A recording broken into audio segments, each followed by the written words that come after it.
Hey there, it's Elizabeth O'Brien from Grammar Revolution, where we help you teach and learn grammar the easy way with sentence diagrams.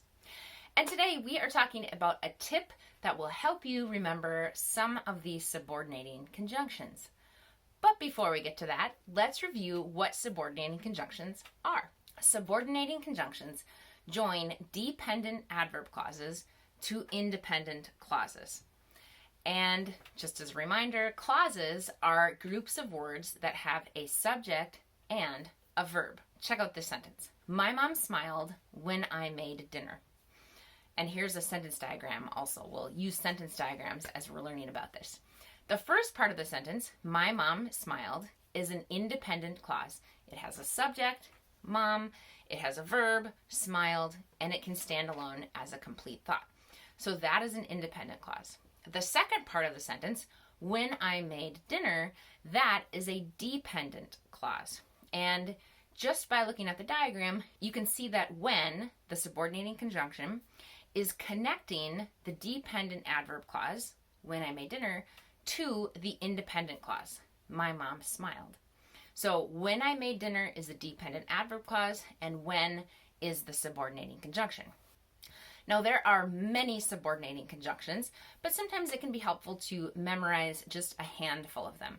And a white bus, the mnemonic device, will help you do just that. Here is my version of a white bus. We have although, whenever, if, though, even if, because, unless, and since. Now, you'll notice in this graphic, I also have example sentences underneath my little bus picture and the examples of the words. That is important, and here's why.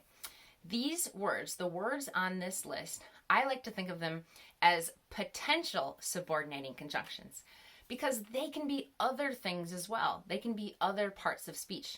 You might see the words on this list functioning as prepositions or adverbs or subordinating conjunctions. You can only tell what the word is actually doing when you look at it in a sentence.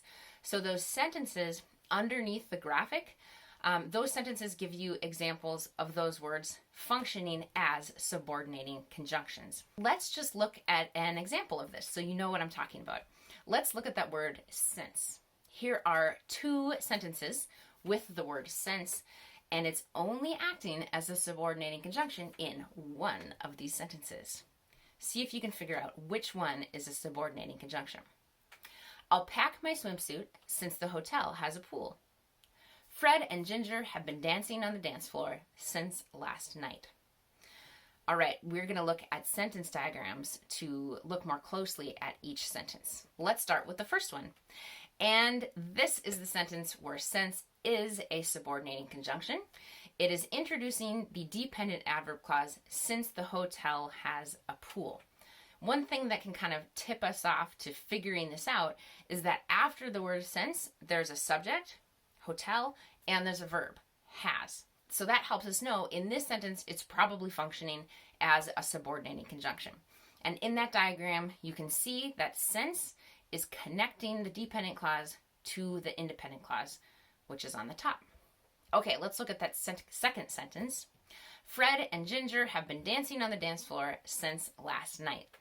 In this sentence, the word since is a preposition, and it's part of the prepositional phrase, since last night.